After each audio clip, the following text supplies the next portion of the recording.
Youssou Ndoye waaw Lebu Mali Maram Ndoye dinaa la waye Alaaji Mbay Ndoye mooy sa baay yaay ñaaña ka mooy sa yaay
Ndakaaru jël joob sanga mare iwa Lebu Ndoye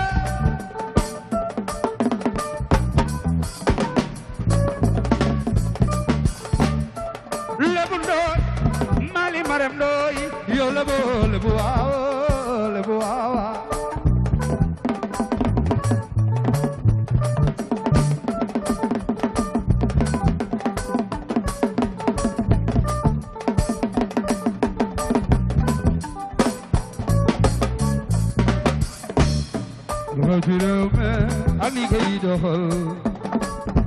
Ndakaaru jël joob sanga mare iwa Lebu Ndoye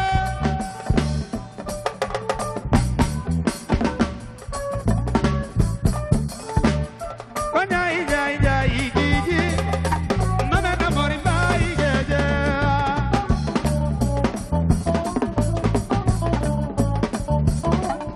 ko njaay geje mame na mori mbaay geje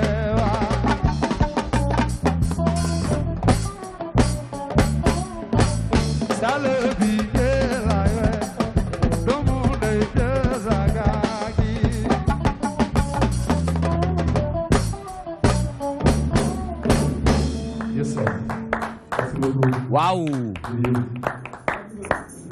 waa lii moom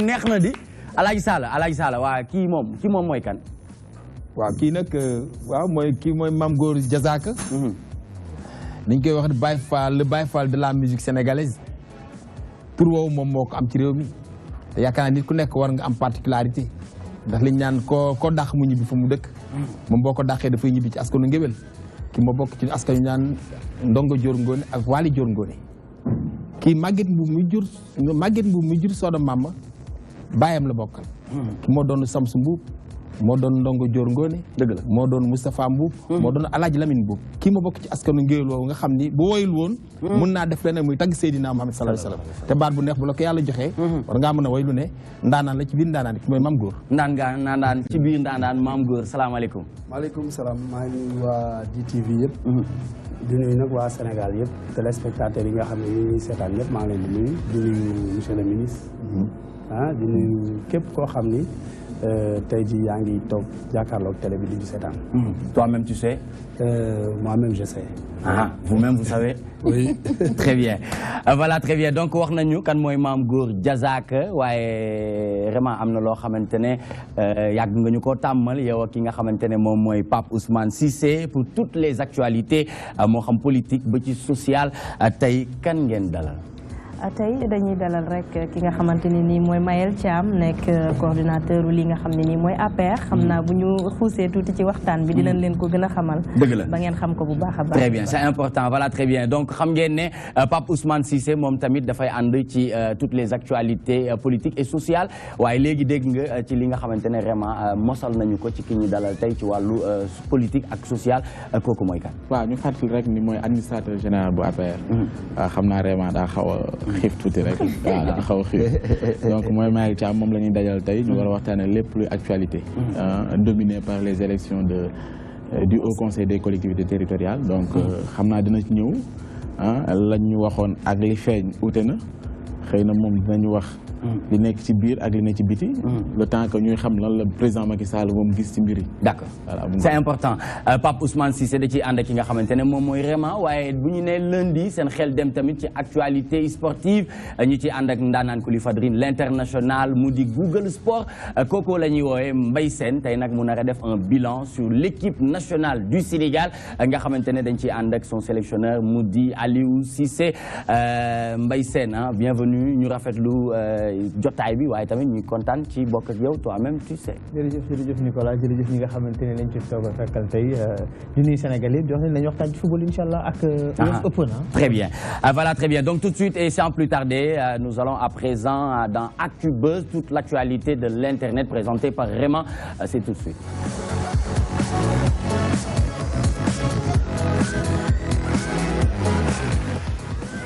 Voilà très bien donc toute la palette de l'actualité de l'internet ñu ci ànd ak vraiment du sos du créé waaye lu mu yëg mu siiw ñu tàmbale ak ban site internet. dañuy tàmbale ak waa Dakar Flash ñi ñuy xamal ni Macky Sall dit j'avais dit à l'opposition que ces élections ne sont qu'un entraînement pour moi donc Macky Sall nee nañ ca Chine ba nga xamante ni nii fa la nekkoon démb tëddul benn yoon nelawul tëjul bët ndax lan doon déglu de très près li nga xamante ni nii mooy résultat wu élection des hauts conseillers des collectivités locales fële ci Chine ba mu nekk nag malgré nee na défaite bi nga xamante ni nii infligé na ko ay poulain waaye terewul dafa leen doon xaw a kukkali doon wax ni da doon reetaan di wax ni waxoon naa leen li nga xamante ni nii mooy au conseil bi élection yi day nekk genre terrain d'entraînement rek pour moom ngir mu mën a préparer li nga xamante ni nii fa lañ jëm ñuy fàttali rek ci décompte final bi doon 70 sièges à la coalition Benno Bokk Yaakaar du président Macky Sall donc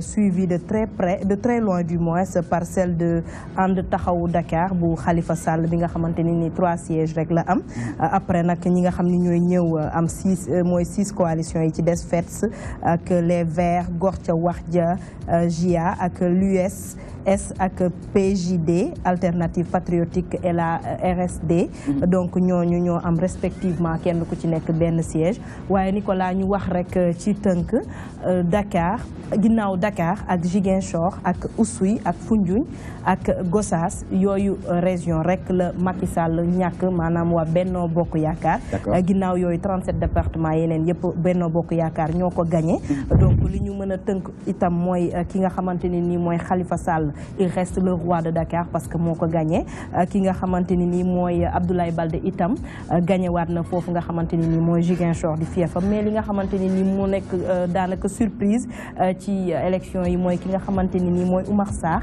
dafa ñàkk ca Dagana te ñu xam ne depuis 1996 moom foofu fiefam la woon kenn mësu ko fa woon mën a gagné mais bi pas dafa nërmeelu waaye ki nga xamante ni nii mooy waa Benno Bokk Yaakaar pour une première fois ñu gagné fële nga xamante ni nii mooy ca Thiès mu nekkoon loo xamante ni nii dafa mësoon a jafe ci ñoom pour une première fois aussi ñu am ndam foofu donc mën nañu loolu lañ mën a retenir mais mu nekk ndam boo xamante ni nii c'est un peu mitigé mais comme niñ koy waxee rek à vaincre sans péril moom on triomphe toujours sans gloire. Très bien, merci beaucoup Réma pour l'actualité de l'internet mu tàmbale ko ak li nga xamante ne moom mooy Dakar Flash lépp li nga xamante ne moo ci gën a fës dégg ngeen mu déttal leen ko waaye ñuy masaw bu baax ki nga xamante ne moom mooy Modou Diagne Fada ci waajuram bu jigéen boobu nga xamante ne wàññeeku na c'est vrai que démb ça faisait l'actualité de la politique muy au conseil des collectivités territoriales waaye tamit ñu koy masaw bu baax di wax ne rek suñu borom taas ko foofu nga xamante ne mooy fi mu nekk gënal ko fu mu jugee donc di ko ñaanal ñëpp ñi nga xamante ne ñàkk nañ ci seen i mbokk Pape Ousmane Cissé pour ñu dugg dans le vif du sujet li nga xamante ne moom mooy élection yi démb jàngat bi nga xamante ne am nañ ko c'est vrai mais sénégalais yu bëri tamit il se pose la question en se disant que son excellence monsieur Macky Sall gagné na li nga xamante ne moom mooy pari bi daanaka parce que boo seetee à part Dakar li ci topp yëpp Benno Bokk Yaakaar rafale na ko donc loolu dafay xalaat loo doomu aadama yi ne deuxième mandat bi daal boo xoolee ba xool mais mën na ko am. waaw mais buñ ci sori parce que aussi il faut que tamit ñu def distinguo c'est vrai que ne élection yi grands électeurs yi la woon mooy ñi nga xam ne ñooy conseillers mais mun na doon baromètre waaw mun na doon baromètre boo xam te ne peut-être mun na may yenn spécialiste ñu ne kat def ay évaluation wax ni peut-être xëy na législatif yi ñu jëm wala boo que présidentiel yi jëm lii ak lii mun na nekk mais toujours est-il que ne contexte yi bokkul élection yi bokkul mais li am daal ay lecture daal am na ci également ay questions yoo xamante ne judd na ci par exemple boo jëlee tey li gën a feeñ mooy que ni genre combat la woon pour ñenn ñi ci côté positionnement ñu wane seen bopp ñu bañ ko ñu nangu ko xam nañ ne instant bi li wér te wóor mooy président Macky Sall ñu ngi koy méngale Khalifa Sall ci ay combat noonu it ci biir PS ñu ngi doon xaar Ousmane Tanor Dieng ak Khalifa Sall. Ousmane Tanor Dieng ñu fàttali moom moo gagné Mbour ci liste Benno Bokk Yaakaar bi nga xam moom moo ko jiite dëgg la ñu bëri ñu ngi wax ni sax même institution bi moom moo koy jiite jusqu'à la preuve du contraire am nañ ay sources yu wóor ne moom moo koy jiite mais loolu yëpp ci ginnaaw mais li wér te wóor mooy kaaw Khalifa Sall tey su ma ko jëlee c'est vrai que ni 2014 liste taxaw Dakar ci législative mu génn ci mu desoon référendum bi mu ñëwee gis nañ ni même ba ci bureau dañ ko gagné woon même bu fekkee ne moom dafa baatoon pour non pour ñu bëgg léegi moom c'est-à-dire que li gars yi di wax naan dafa joxe ay cartam yëpp bu gañoon fii dina doon metti ci moom yàlla def mu ñëw un Diouf Sarr bi nga xamante ne sax moom lañ ko doon xaw a toftalee parce que li xewoon élection yi passé mu gagné Mimi Touré ñu xawoon indi un Diouf Sarr devant la scène ñu gis ni ñëw na tey pratiquement taxaw Dakar. am na ñeneen sax ñu naan bu remaniement amee moom mën nañ ko jot. waaw bon loolu moom xam nga du ñàkk gars yi mais ba léegi dara wóoru mais li wér de mooy président Macky Sall moom dina tirer conclusion dina tirer également ni ñu ko waxatee sax bilan wu li nga xamante ni gént nañ ci ni parce que élection comme ni ñu waxee boo perte ça se paye cash. Ça se paye cash. Très bien, donc je rappelle que nous recevons sur ce plateau pour l'actualité politique et sociale monsieur Mayel Thiam, administrateur général de l'APR. Donc ginnaaw bi ñu rafetluwee invitation bi nga may ñu ko yombalal ñu ko donc tey ban jàngat nga am ci li nga xamante ne jóge nañ ci démb mu doon Haut Conseil des collectivités territoriales ñu gis ne Benno Bokk Yaakaar am na ci gox yu bëri yoo xamante ne daanaka ba tey mu ngi fay représenté dignement. jërëjëf maa ngi leen di gërëm d'abord ci invitation bi ngeen ma invité di leen nuyu suma mbokk yi ma partagé le plateau bi en particulier sama mbokk Sall Bigué et suma mbokk également Mame Gor Ousmane ci des scènes vraiment ñëpp maa leen nuyu di leen sargal. Merci. Comme da ngeen ma invité ci wàllu politique dafa jaadu bala maa tàmbali ma jaale Mamadou Diagne Fada nga xam ni sama doomu ndey la suma naataango la ci wàllu politique kon bu tiis wàccee ci moom dañuy ñaan yàlla waajuram bu jigéen yal na ko yàlla xaare àjjana. Amiin yaa rabbi. moom ci wàllu boppam moom Mamadou Diagne Fada yal na yàlla gën dëgëral taxawaayam parce que nag ñun ñëpp benn lañu dañuy waroo xëy na ci ay xalaat rek waaye bëgg-bëgg yëpp mooy rek ñu yóbbu Sénégal ci kanam kon kenn ku ci yëngatu ku ci nekk dëgg la yal na yàlla dëgëral sa taxawaay ca fa nga nekk ba ngay mën di jariñ askan wi ndax loolu rek moo ñu tax a jóg. bu loolu passé lu jëm ci wàllu élection yi jaar démb damay tàmbali d'abord di gërëm conseillers yépp ak boor bu ñu mën a nekk ndax premier enseignement bi ñu war a tirer ci wàllu élection yi gannaaw ba ñu rafetloo organisation bi parce que aussi lu am solo la am na dëkk yoo xam ne mënuñoo organiser élection te coow jibul am na dëkk yu mel ni Gabon fi mu ne nii ñu ngi nekk di dóorante ay balag yu kenn xamul nit ki dafa am loo xam ni bu la ko suñu borom jagleelee il faut nga koy xam bu baax di ko ci sant ngir mu dolli kon ginnaaw ba ñu rafetloo nañu organiser élection yi bal tàkkul sagar xeeñul ci diir bu gàtt nag di ci féliciter le ministre de l'Intérieur maa ngi féliciter bépp conseiller ak boor boo mën a bokk parce que conseillers municipaux conseillers territoriaux yi wone nañ ni que ni banqaas bi président de la République teg fi muy banqaas bi ñu tuddee au conseil des collectivités locales territoriales banqaas bu am solo la tax ma ni wone nañ ko mooy taux de participation bi taux de participation bu am solo la bu ëpp taux de participation élection locale yi bu ëpp taux de participation élection législative yi passé kon au conseil yi même ña nga xam ni démb ak bërki démb mu jaraloon leen ñu dem bay sos naan lii nga xam ni moom le président tënk ci 15 points référendum bi taxawul ñooy tey suñu borom dem na ba wëlbati seen leeral seen i bët ba ñu ñëw di bokk ci élection te boo bokkee ci élection yu jëm ci au conseil des collectivités territoriales ku dem ci élection da ngaa bëgg a gagné soo bëggee gagné c'est que da nga faa bëgg a toog te jàpp naa ni doomu aadama bu demee bay xeex pour toog ci benn bërëb c'est que bërëb boobu gëm na ko kon loolu aussi ñoom wane nañu encore une fois ni dañu juumoon mais suñu borom leeral na seen xel maintenant suñu ñëwee ci résultat yi man dama ci sant yàlla bu baax a baax jàngat yi nag bari na premier jàngat bi ñu war a njëkk a jàngat ci élection yi mooy sénégalais yi won nañ ni que ni parti yi nga xam ni dañ ñu woon du ñu bokk bu kenn voté ji parti yooyu wane nañu seen bopp jant bi wane na ni que ni tekki wuñu dara Sénégal ndax bu doon loolu la bu ñu joxee mot d'ordre kon danañ ko sentir ci taux de participation kon wane nañ ni que ni ñoom wax dëgg yàlla askan wi wan nañ leen ginnaaw mooy première lecture bi mooy parti ci jiitu mooy réew mi ak ñeneen ñi waxoon ni que ni bu leen dem ndax mbir mi amul solo mais sénégalais yi wan nañ leen ni que ni demeewul. sénégalais wala conseiller mooy premier conseiller waaw mais conseiller boo gis faire la différence. conseiller boo gis sénégalais moo ko yebal. c'est très important mais ba léegi du benn contexte yi du benn aussi. contexte yi du ñu benn. dëgg la waaye tey maa ngi xalaat tey bu fekkoon ni tey PDS moo gagné woon au conseil des collectivités territoriales kon coow li dana bari. waaw politique am na ci sax ñuy wax ni que ni voilà Macky Sall perte de Dakar nag alors que demeewul noonu lecture boobu baaxul. ban moo baax. très bien bi ñu ñëwee élection locale sur 19 communes d'arrondissement 19 communes. taxawu Dakar 18 la gagné woon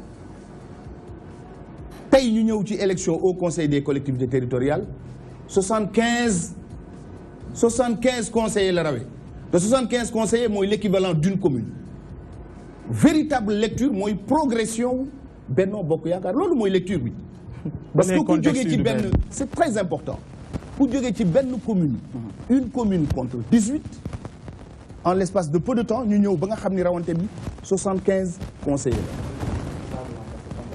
non mais man je parle chiffre bu la neexee ñu wax contexte boo déplacé wu rek analyse bi day déplacé wu mais dama lay wax chiffre dama ni li ma wax c'est constant bi ñu demee élection locale 19 communes ñu am Dakar mouvance présidentielle benn commune la ci amoon loolu kenn ko wéne te dëgg la tey dem nañu élection sur l'ensemble des conseillers yi représenté communes yi 75 la ñu rawee Benno Bokk Yaakaar te boo xoolee nomenclature conseillers yi ci communes yi 75 pratiquement benn commune la rax ci dolli man li gën a ëpp solo pour ñun suñu lecture xam ngeen lan la mais mooy encore une fois mouvance présidentielle mais moo gagné élection yi ñoo gagné Dakar.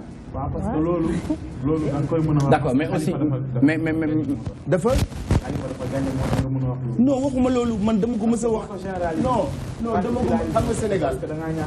gis nga gis sax sëy bu jàmm rek dox ay nit ñëw di ci wax di sos lu nekkul ba ay ñëw ci tey lan moo am diggante Khalifa Sall ak ñun man Khalifa membre parti socialiste la pour man.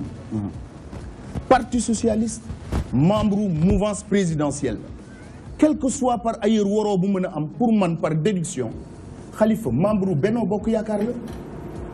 Maintenant dinañ ñu mën ni pourquoi mu def listam mais c'est la même question pourquoi ci élection locale yi am na ay responsable APR yu def seen liste. mais ba léegi bokkul nit ñi duñ jàpp loolu. nit ñi duñ jàpp loolu li nga wax ni duñ jàpp loolu. maanaam Khalifa Sall c'est vrai parti socialiste la bokk mouvance présidentielle comme ni nga ko waxee la bokk Benno Bokk mooy coalition Benno Bokk Yaakaar mais nit ñi li ñuy jàpp seen xel mooy que ni Khalifa Sall depuis ba ñu waxee référendum bi jubboowuñu ak ki nga xamante ne mooy Ousmane Tanor Dieng ci la ñaari camp am. ci logique boobu lañ nekk ba léegi kon boo waxee li askan duñ ko jàpp tey man mënu ma gëm ni Khalifa Sall bi nga wax ni ci mouvance présidentielle la bokk même bu fekkee ne ba léegi mu ngi réclamé ne mu ngi ci parti socialiste mais ce qui est sûr et certain mooy éclatement am na tey ñaar yu leer mooy ñi ànd ak Ousmane Tanor Dieng comme secrétaire général ak ñi nga xam ñoo ànd ak Khalifa Sall parce que duñ fàtte même ba ñuy wax au conseil bi qu'est-ce qui s'est passé demoon ngeen yéen ba seen biir woo ay ñoom Khalifa Sall et tout pour ñu waxtaan pour ngeen def benn liste Khalifa dafa bañ. mais vous n'êtes pas en contradiction avec man. Ah non waroo gis nga kuréelu doomu aadama boo gis kuréelu doomu aadama boo gis par très souvent bu kuréel gi amee doole ba am doole day éclater wu en courant. depuis ci yonent bi ba léegi les 4 écoles yi ñu xam jullit yi fii tey ñun am nañu murit tijaan a ngi fi laayeen a ngi fi xaadir a ngi fi yëpp mais bu ñuy julli fan la ñuy jublu kuréel boo gis bu am doole parti socialiste mais mën nañu am ay waroo ci seen biir diggante Khalifa ak Ousmane Tanor Dieng waroowu politique la mais ñun lan ngeen bëgg ñu jàpp ñun parti socialiste moo ànd avec le président Macky Sall ak yeneen parti taxawal Benno Bokk Yaakaar ni dañuy gagnandoo gérandoo ñu gagnandoo di gérandoo ministre boo xam ni dafay wuyoo ci turu parti socialiste moo la yebal ci biir gouvernement c'est clair mais kon ñun jàpp nañ ni ku yëkkati sa loxo rek ni socialiste nga ñun dañuy jàpp ni ci Benno Bokk Yaakaar la ba bés nag ba ñuy gis ni que ni génn nga ci parti socialiste dem nga tey ce qui est évident mooy tey bu fekkoon ni PDS moo gagné woon Dakar du ma fi taxaw naan Benno Bokk Yaakaar moo gagné parce que c'est une évidence. mais su fekkoon ni réew mi mais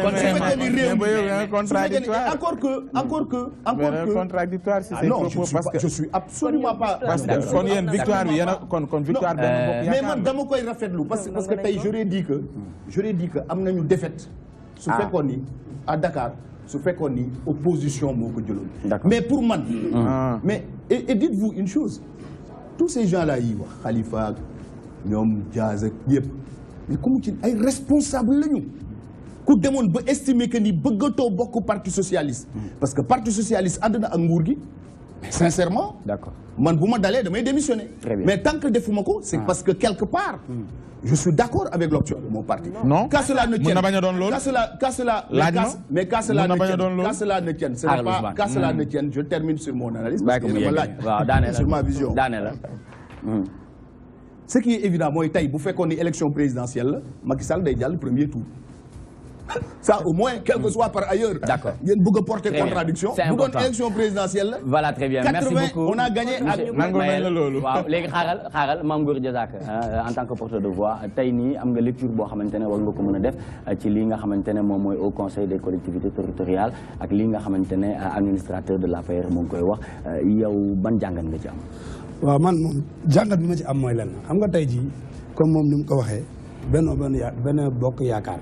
dañu àndoon ak ñoom Khalifa mais Khalifa tey ji ko xool ni muy doxee dafa aspiré nekk candidat pour 2019 moo tax tey ñoom Barthélémy Dias ak ñi nga xam ne ñëpp ay bañkat lañ dem ànd ak boobu parce que Ousmane Tanor Dieng moom dafa nangu dafa joxe boppam mais ñii ñoom du ñu joxe seen bopp parce que ñoom ñoo jiite Sénégal depuis 1960 ba léegi du ñu nekk benn parti moom bien vrai que ni Macky Sall am na yàlla may na ko wërsëg mu ñëw dans 3 ans mu ñëw jël créer partem jël dëkk bi tout loolu moom ñu ngi ko siy félicité tout mais tey jii ñii xam nga tey Macky Sall mënu nekk président de la République bu amul adversaire il faut mu am ay adversaires yi mooy ñi nga xam ni ay Khalifa Sall ay Karim Wade ay ñoom nu mu tudd kii nu mu tudd Abdou Mbaye genre yooyu il faut gars yi mu am ay ñooñu léegi nag tey jii boo xoolee ku mel ni Khalifa Sall moom dafa taxaw lu gars yi mbalax moom mu mbalax jaar ne comprendre la léegi gars yi bu ñu nekkee ternaire mu nekk binaire voilà élection yi passé dañ ko kii dóor ko mais bii ñëw mu dóor Dakar est-ce que comprendre te boo xoolee Barthélémy Dias damay xool sortie yi muy def yëpp ñoom dañuy am candidat pour 2019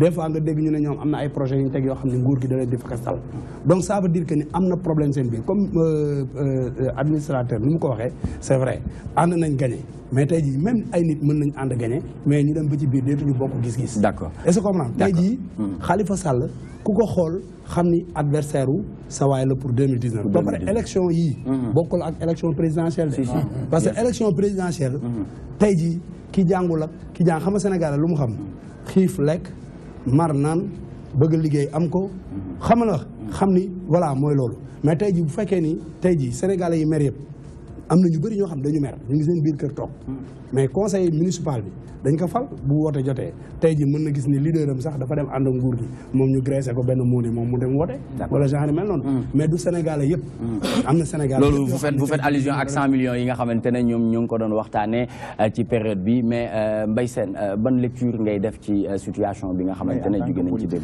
ah Mbaye en tant que politique waaw Mbaye en tant waaw xam nga Mbaye moom Mbaye mooy politique man li may wax rek mooy que ni tey wane na firnde na ni am na beneen cartographie boo xamante ni feeñ na si atmosphère politique bi mooy y a la coalition Benno Bokk Yaakaar y a la liste Taxawu Ndakaaru et les autres listes contrairement à ce que vient d'affirmer l'administrateur monsieur Thiam tey dem nañ ba sax y a certains maires yooyu nga xamante ne bi ils sont passés par la liste Taxawu Ndakaaru dem nañ ba bi ñu doon battre campagne ils étaient plutôt pour la coalition Benno Bokk Yaakaar ce qui veut dire ils ne sont pas dans la même sauce mën nañ joxe exemple le maire de Grand Dakar Jean-Baptiste moom ak ay Jean-Baptiste Diouf moom daanaka demoon na ànd ak li ki nga xamante ni moom mooy la coalition Benno Bokk Yaakaar te ku leen yóbbuwoon docteur Malick Diop moo àndoon ak ñoom benn exemple mën nañ ko joxe noonu suñ jëlee dëkk bu mel ni Dagana ñu ngi koy wax léegi ci Omar Sarr xam nga contexte yi bokkul ce sont les conseillers ñoom ñoo doon élire les 27 000. Ce sont les conseillers. Ce sont les conseillers. Il y a tant d'autres conseillers yoo xamante ni ku ci ne yaa ngay dem xool ña la élire sax demoo consulter leen pour xool ndax ñooñu ndax yow kii ngay àndal wala ndax kee ngay àndal. D'accord. C'est différent, il y a une grande différence. Conseillers yooyu nag ñoom ñooy élire le maire. Pour un peu remonter conseillers yooyu noonu élire tey ñoom élire dem doon def élection yi dem. Ce sont ces mêmes conseillers qui élisent le maire. Mais c'est beaucoup d'élections et beaucoup. Montrer encore une fois que le président doit faire très très attention. D'accord. C'est un avertissement. Faut que tu mettes Dakar, conseiller, Diouf Sarr, mi nga xamanteni battre na campagne, da fait campagne bu am doole. À Yoff gagné na local yi, mais bi pas dañ ko battre. C'est un enseignement à tirer. Son premier ministre a été battu dans son propre fief à Gossas. C'est un autre enseignement à tirer. Même mon liste bobu la yor. Benen enseignement bi nga xamanteni bi nak mom lañ wara japp moy au niveau de Ziguinchor, toute cette littoral-là, la coalition Benno Bokk Yaakaar amatu fa doole. Et y compris suñ ci boolee fi nga xamante ne moom mooy Touba ak feneen ak feneen. C'est un avertissement boo xamante le président war na si jël war na ci tirer ay enseignements. Très bien. Touba tane na, mais c'est plutôt les conseils encore une fois. D'accord, c'est important. Voilà, très bien. Donc en 10 secondes, Aladji Sall Bigué du ñàkk nga am loo xamante ne mën nga ko cee dolli rek ci élection yi nga xamante ne démb amoon na fii ci réew mi. Man dama ni Sénégal moo gagné parce que ma demee wax toujours dama ni réew benn parti rek mënu fi nekk di gouverner di buum ni réew dafay am gouvernement boo xam mooy gouverner am opposition bu dëgër parce que sànq li Mame Gor wax bon opposition Macky Sall il faut moom ñoo xam ñoom la bokk génération ñuy xëccoo ak moom c'est normal loolu et puis loolu mooy tax réew mi avancé mais ma li ma amal solo ba amal solo mooy lan mooy lii ñu teg daal na amal njariñ Sénégal muy Khalifa Sall muy président Macky Sall muy kumanti doon mooy lii nga xam ne teg nañ ko ba mu jël dem ñu koy voté na doon loo xam daa amal réew mi njariñ bu mu mel ni comme Sénat bi fi passé bu mu mel ni yeneen ak yeneen na doon loo xam ne Sénégalais yi dañ ci gis seen bopp mu am njariñ pour réew mi. man daal sama position. C'est important. Vous êtes administrateur de l'APR. Une défaite de votre liste à Gossas est-elle synonyme de licenciement du PM face aux menaces yi nga xamante ne Macky Sall defoon na ko ci élection yi? Non, je crois qu'il ne faut pas trop vite aller en besogne. Et c'est dangereux même d'emporter l'opinion comme ça. Du noonu. naka la. D'abord, Premier ministre faluñu ko parce que c'était un responsable à Gossas. bu leen andi amalgame parce que kuñ fiy wax ku nekk rek sénégalais la comme ñun dafa am ay mbokk war a am teraanga am ay droit kon lu ñuy wax ci moom rek responsabilité la. kenn mësul dégg fii ni président de la république dafa wax premier ministre demal nga politique yi Gossas kenn mësu ko dégg. pourquoi ñu def amalgame bi pourquoi est-ce que waxuñu ko ni premier ministre Dakar la dëkk.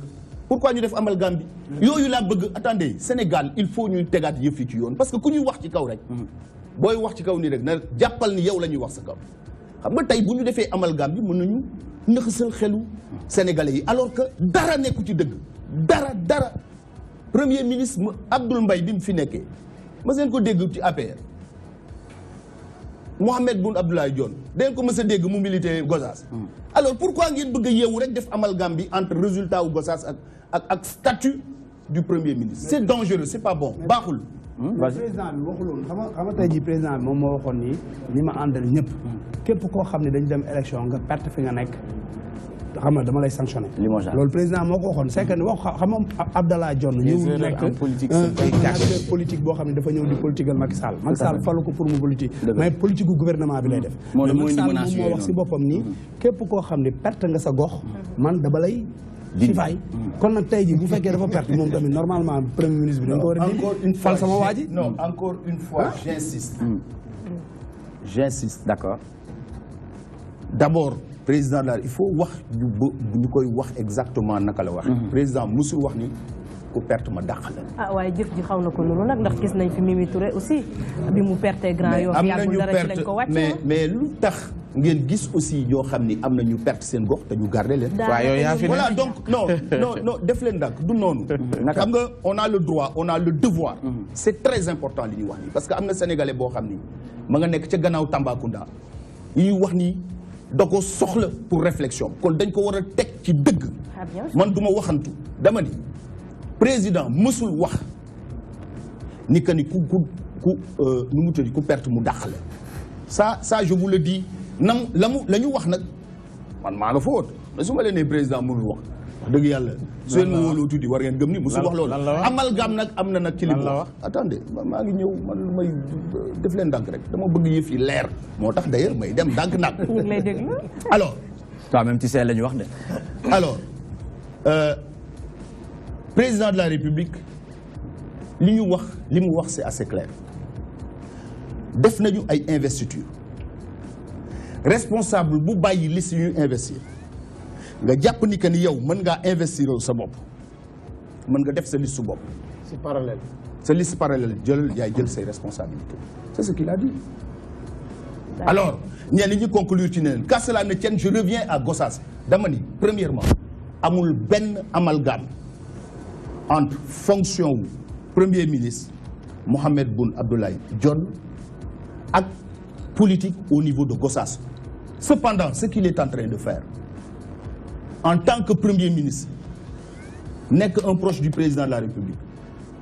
Ku jóg fas yéene jàppale président moom Mohamed Boun Abdallah Dionne mi ngi lay dimbali muy Gossas muy Pikine muy Tamba muy Guinguinéo ak fu mu mënti nekk.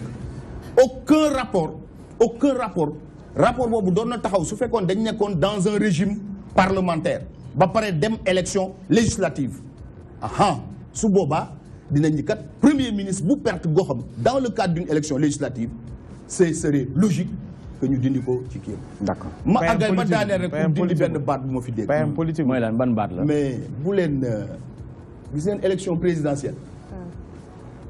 du élection municipale de du yem Dakar rek de. ok xam nañ ko. ma fàttali leen ni 2012. ba ñu bëri jàppoon ni que ni sénégalais yi naan woy kii mooy gagné kii dana am ay 20% kii dana dem deuxième tour teguñu ko woon lu dul ñu toogoon ci Dakar nekk ci télé yi ak rajo yi di terteri ñun ñu dugg ci àll bi on a vu les résultats loolu laa bëgg ngeen delloo seen xel Khalifa Sall Macky Sall du diirante bagg rek Khalifa Sall mais yaa ngi taxaw de Khalifa Sall il est maire d'une commune il est maire d'une collectivité locale Macky Sall est président de la République une république qui comporte 557 collectivités locales. Man maa ngi def campagne Sénégal oriental. Voilà du n'est-ce pas? Très bien, c'est important. Voilà, très bien. Donc, je vous rappelle qu'on est toujours avec monsieur l'administrateur général de l'APR, monsieur Mayel Thiam. S'il vous plaît, Pape Ousmane, waaw. Juste pour informer l'affaire, avant que le président Macky Sall ne soit président, il a été maire de Fatick. Mais oui, bien sûr. Tout à fait. Mais bien sûr. Il a été maire de Fatick. Mais bien sûr. Et puis, il est maire de Fatick. Mais à la différence que entre la période où il était maire et la période où il a décidé, et la période où il a décidé, la période où il a été maire. D'accord. Daniel. Entre la période bi mu nekkee maire ak période bi mu décidé jóg jël réew mi. waaw lu bëri xew na fa. Injustice. Khalifa Sall, encore une fois, membre du Parti Socialiste, membre de Benno Bokk Yaakaar, moo leen gën a xam ni que ni moom ci wàllu boppam. Aujourd'hui, mënul diggante élection présidentielle du élection municipale. D'accord, c'est important. génn leen dañuy génn tuuti. léegi nag dañuy dem ànd ak Pape Ousmane Cissé Pape Ousmane Cissé ñu dem ci li nga xamante ne moom moo nar a nekk waxtaan bi. bu ko defee rek xam ngeen ne Mame Gor Diazaka ngi fii. Mbaye Sène war na def actualité sportive. monsieur l'administrateur donc bëgg nga toog rek. toogal rek. non Sall wax Khalifa Sall bu mu tax nga la communication. Ah d'accord non le gestuel est très important. mais boo taxawee da à un moment donné dañu gis nga taxaw benn instant. boo taxawee dañuy gis chaise mu yéegaat bu baax. Naturellement, mais gisuma ci dara lu ci yàqu. D'accord, alors. Mais wala taxawaay bi da leen a non non du tout. Donc dañ bëgg nga nekk à l'aise rek. Là je suis d'accord. dañ bëgg nga nekk à l'aise quoi. s'il vous plaît. dañ bëgg nga nekk à l'aise parce que ni nga tàmbalee ak ni nga xaw a mujjee moo xaw kii ndax Khalifa Sall la. mais dama ni xoolal dama ni dem leen bu ñu leen multiplier woon par 100 il y a rien qui m'ébranle parce que je reste collé à la vérité il y a rien qui m'ébranle. D'accord, léegi dama bëgg a desserrer un peu cravate bi. rien de serré. Voilà, léegi en tant que soit yow changer say lunettes parce que da nga gis fenn foo xam ne dafa serré te dara serré wu. D'accord. Alors fonction s'il vous plaît. Administrateur général APR. Merci beaucoup. Depuis bi président Macky Sall fallo la teg ci bopp boobu ñu bëggoon xam exactement lan mooy sa rôle en tant qu'administrateur général APR lan la. Bon, l'administrateur général yemul rek ci parti politique. De manière générale, c'est un manager. D'accord. L'administrateur dafay dimbali président ci gestion wu ressources yëpp yu parti bi. Organisation humaine nag ay ressources am dañoo bari te wuute. Am na ressources humaines. Am na ressources financières, am na ressources matérielles, am na ressources informationnelles. Et d'autre part également da koy dimbali ci réflexion bi nga xam ni moo war a aboutir sur les meilleures stratégies à adopter et aux côtés aussi d'autres camarades. Eh ben ma ci sant yàlla bu baax en ma qualité d'administrateur de l'Alliance pour la République mu nekk aussi également une expérience pour moi. C'est la première fois que je fais de la politique. D'accord? C'est une grande expérience parce que parti APR kenn du ko manager selon les concepts classiques du management parce que ni mu juddoo ak ni mu mel tout de suite ak caractère mu nekk un parti bu créer tout de suite attraction dans un espace politique parti yi ko am ci àdduna bi mënoo ubbi benn téere pour jël fa expérience naka la ñu mën a gérer parti politique bu mel ni Alliance pour la République. ma ci sant yàlla bu nekk une expérience boo xam ne suba soo xëyee rek yaa ngi war a développer de l'innovation. D'accord. Alors très bien. gis nag ci loolu jamono ji nga xamante ni nii Macky Sall tabb na la def la administrateur APR mu suscité woon débat yu bëri parce que ñu bëri nee nañ li nga xamante ne nii mooy APR dafa parasité parce que nag ñu jël li nga xamante ne nii mooy bopp APR teg fa koo xamante ne nii c'est un ancien danseur fële ci Europe nekkoon koo xamante ne nii nee nañ ci ay wax koo xamante ne nii habitué frasque la habitué boîte de nuit la ñu ni aussi nekk na koo xamante ni nii amul benn référence encore moins base politique amul intelligence li nga xamante ni nii rek lañ ko mën a nangul mooy camarade bi nga xam ne nekk na ko ak Macky Sall moo tax tey jii mu taxaw fii mu taxaw. Vraiment j'avais tellement envie tontu la mais dans une manière de voir les choses il y a une façon d'être. vraiment suma intelligence du fii laa koy prouver xam nga d'avoir été ancien enfant de troupe c'est suffisant pour dire qu'on est intelligent ou pas. C'est vrai. Voilà. D'être détenteur d'un 3e cycle en marketing et stratégie. Ku intelligent moo koy def wala. Ku intelligent moo koy def wala. Nekk professeur au CESAC fii. Ku intelligent moo koy def wala. Nekk co-créateur de l'IAM Dakar. Ku intelligent moo koy def wala. Nekk le principal instigateur du programme de reconversion des anciens militaires au Sénégal. Je suis l'un des rares ñi ngeen di invité seen plateau yi ñuy def politique ak yëpp ku mën taxaw ni créé naa plus de 1000 emplois au Sénégal. C'est moi sama xalaat sama xam-xam donc vraiment bëggoon naa ci dolli yeneen ak yeneen waaye loolu amul solo. xam nga li am solo ku nekk ku jàng également alquran xam hadiisu yonent bi nga ni il n'est pas intelligent. loolu du ma ci tontu loolu amul solo du samay wax mais dama ne est-ce que du tamit il faut mu leer loo xamante ne la population bi wala nit ñi ñoo def analyse bi jàngat bi waaye itam est-ce que du tamit li gêné nga baal non nga baal ma yeggale aussi non doo àggale man maay àggale ah non parce que ñetti point laa la intervenir bàyyi ko mu yeggali ci li nga xamante ne moom la lay laaj tontu nga ma ci intelligence waaye léegi parachutage non attendez laissez-moi finir d'accord dama bu ngeen poser question. C'est très important en communication. C'est ce qu'on appelle la communication interpersonnelle. Capacité d'écoute. dafa bokk ci paramètre d'évaluation de la performance d'un communicateur. Capacité d'écoute. Wax neex na lool mais que le gën a dàq wax moo la gën a dàq déglu. Kon boo poser question yow yaa ngi wax ñetti question ma tontu ci benn bi nga bëgg a ñëwaat teg leneen bàyyi ba ma daaneel bu ma daaneelee nga ni am na boo xam ne tontu woo ci. du dëgg. Parachutage.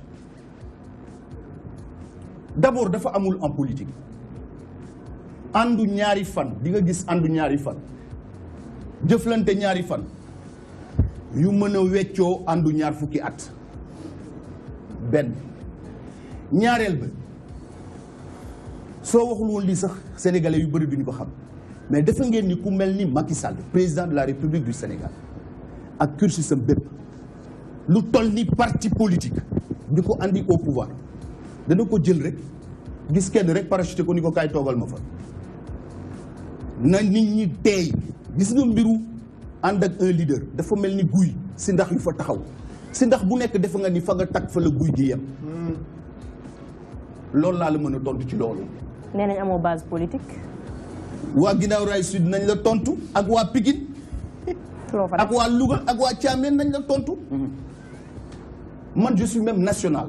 gis nga ba ma nekkee national booba xalaatuma woon ni dinaa def politique te yaa ma may occasion ma wax ko ñu bëri mësuñu ko xam te maa ngi lay renvoyer ci archive bi man maa créé woon l'association nationale des anciens militaires et retraités des armées avec le général Amadou Abdoulaye Dieng man maa bind le programme Jàmm droit à l'initiative des anciens militaires def ko mu nekk une pépinière d'entreprise moi qui ne suis pas intelligent par ailleurs entreprise bu nekk ma dóor la benn label tudde ko label jàmbaar jàmbaar sécurité jàmbaar entretien jàmbaar auto école jàmbaar boulangerie gis nga les jeunes yi ngay gis xam nga télé laa nekk li may wax nii yaa ma may occasion bi jeune boo gis mu taxaw ci benn Western Union sol tenue kaki nekk vigile c'est ma création man Mayel Thiam ils sont plus de 1000 et quelques man maa créé ci année boobu la MECAM la mutuelle d'épargne et de crédit des anciens militaires. D'accord. ñu des na da ngeen a laaj nag da ngeen a da ngeen a laaj. mais xam nag tey am na loo xamante ne am na loo xamante ne mën nañu ko waxtaanee xam nga li ci ëpp solo mooy tey moom li nga xamante ne moom posé na ko comme question. je ne pouvais pas non. oui mais administrateur général xam nga tey dafa am leen loo xamante ne moom posé na ko comme question. voilà très bien donc c'est par rapport à vos détracteurs li nga xamante ne ñoom xalaat nañu ko. Je suis diplômé de la Fédération française de football. D'accord. J'étais entraîneur de football en France pendant 7 ans. Abdoulaye Camara, l'ancien numéro 9 du Jaraaf. Il a fini dans mon équipe. maa ko transformé de 9 def ko 5. Boy Mamadou Thiam bi doon football Bendia. Il a fini dans mon équipe. yéen a ma wax loo. sa CV la ñuy gis nii. Non mais justement c'est important. C'est important. J'étais vice-président de SOS Racisme, chargé de la commission anti-Le Pen. D'accord. La première fois que je talk sur un plateau politique télévision, c'était en France. Plus connu sous le nom du sobriquet Isma. Man la Youssou Ndour di way ci émigré naan yow Isma xam nga jom mooy tukki waaye fulla mooy ñibbisi. Moi qui ne suis pas intelligent. Parachutage. Keroog ba ñu naree andi Sénégal liñ fi bëggoon andi te ñëpp bañ. Am na ñoo xam ne ñu ngi seetaan. Je préfère ngeen inviter leen. ñu wax ndax Mayel Thiam dafa nekkoon ci xeex bi démb tey soog a ñëw te xalaatu ma woon sax nekk administrateur de l'Alliance pour la République xëy na ñu ko wax loolu dong moo taxoon ñu ànd ak président de la République mais man loolu taxul woon bu ma doon gagné fukk benn tënam te li ma lay wax ni ñi ma xam suma histoire xam suma soo xamul nit da nga naan nga koy wooyee ñi ma xam fi ma jaar yëpp je n'ai jamais été salarié de ma vie, sauf au Burkina Faso. Man donne le coordonnateur du programme canadien d'appui aux entreprises burkinabées. J'ai trouvé 3800 entreprises privées au Burkina. En 3 ans, Yobunalen à 42 000, créé la maison de l'entreprise du Burkina Faso avec un budget de plus de 10 milliards. Assistant technique particulier, spécial du programme burkinabé 10 000 jeunes, 10 000 emplois. On a dépassé les 20 000 emplois. Consultant attitré de la coopération allemande sur les questions d'énergie renouvelable. Man m'a lancé Wat Fourno Djambar Sénégal, lancé Meurthe Éthiopie, j'ai fait le Roumdé au Burkina Faso et le Sewa au Mali. Gani, je ne suis pas intelligent. Voilà, très bien. Merci beaucoup, c'est important. C'est bon, mon frère. Très bien, voilà, très bien. Donc, merci beaucoup, monsieur l'administrateur de l'affaire. Sur la danse. D'accord. Sur la danse. Je suis un excellent danseur. Fuma fek, ta mu saf ma sama yaram yëg ko mais damay fecc ba ñàkk tooy xet ba jël sama tànk dóor ko ci ëkk ba. fecc ba àjjana. mais Mangour moo la dàq wee mais Mangour moo la dàq wee. nit ki nag boo ko xamul da nga naan dee. waaw mais bàyyi leen di gis politiciens yi rek. waaw d'accord ngeen defe ni ay politiciens rek la ñu nii. d'accord non. Aujourd'hui il y a des cadres de hauts cadres. dëgg la que ce soit des Tchadiens, des Nigériens, des Burkinabés, des Togolais, des Ivoiriens. qui sont passés entre mes mains. Machallah, c'est moi qui ai aidé le Niger à basculer dans le système LMD. Je suis consultant attitré au niveau de l'UMOA sur les questions d'enseignement supérieur, notamment en ce qui concerne l'accompagnement du programme PAES de la Banque africaine de développement. Machallah. En tout cas, sa xarañ ak li nga xamantene mom moy d'accord. Merci beaucoup. Non, c'est bon. Wa jërëjëf. Tama bi ki la wa merci. Wa jërëjëf. Merci beaucoup. Dëgg la jërëjëf. Ah non, man kuma kenn duma jam na ni. Dëgg la jërëjëf. Merci beaucoup. Ma ñew wala? Non, baxna. Wa doyna. Wa légui doyna. Xana légui pour sénégalais légui doyna. C'est important. Voilà, très bien. Mango. Doyna wala? Waaw. APR maa ngi fa amoon ñeenti xarit. Waaw. Mais léegi juróomeel baa juróomeel nga ko. Très bien, c'est important. Voilà, très bien. Merci beaucoup Mame Goor Diazaka. Merci Mayel Thiam moom nga xamante ne moom mooy administrateur général de l'APR. kenn du naatable sa xarañ ak sa mën ak li nga xamante ne moom mooy sa légitimité mais li nga xamante ne daf ci am solo moom mu ko doon wax mooy li ñu jottali les détracteurs ñi nga xam dañu jàpp ne dañ la parachuté ngir nga mën a toog ci banqaas boobu nga xamante ne moom mooy administrateur général de l'APR. Donc lii yëpp dafa baax, c'est important nga fàttali def piqûre de rappel ndax dañ ne fàtte rek moo fi ne waaye dara yàggul ba ñu war koo mën a fàtte. C'est important ñu àndoon ci ak ki nga xamante ne moom mooy merci beaucoup. Non, dama lay préciser peut-être ñu wax damay danse Lyon en France dama fa yoroon boîte de nuit promouvoir nag musiciens sénégalais yu bare. D'accord. En l'occurrence Madou Diabaté yàlla na ko yàlla. Très bien. Boîte de nuit bi maa ko moomoon nekkoon entraîneur de football nekk vice-président d'SOS Racisme yoroon fa aussi sama cabinet d'expertise en marketing. Voilà, très bien, merci beaucoup jërëjëf ñu koy rafetlu bu baax waaye man loo munti xam politique ak sa xarañ lu mu munti doon man leer na ma ne Mbaye Sène moo la gën a xarañ ci wàllu sport ba tax na dañ ciy ànd ak moom léegi pour toute l'actualité sportive. C'est tout de suite.